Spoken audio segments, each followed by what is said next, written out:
Who were the top US aces of World War II? Spoiler, number one is not who you think it is, and there's more than one flying tiger among them. It's controversial, but we'll get to all that in a second. First, at number 10 is Joseph J. Foss with 26 victories. Foss received the Medal of Honor for his role in air combat at Guadalcanal. Number 9 is George E. Rapsy Preddy Jr. with a curious number of 26.83 enemy air-to-air kills. Preddy was the top P-51 Mustang ace of World War II. Tied in places 7 and 8 are Charles H. Mack McDonald and Robert S. Johnson, each with 27.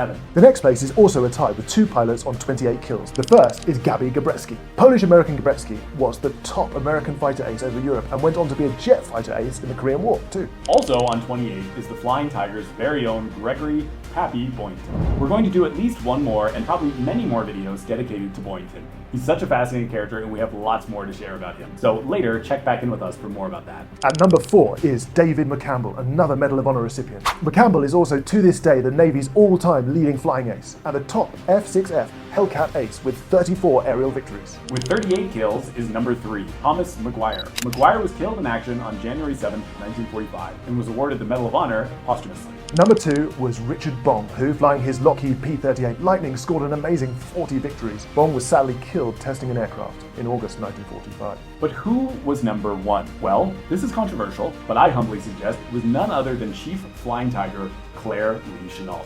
Chennault flew a Curtiss P-36 Hawk Special purchased specifically for him by Madame Chiang, Sommelier.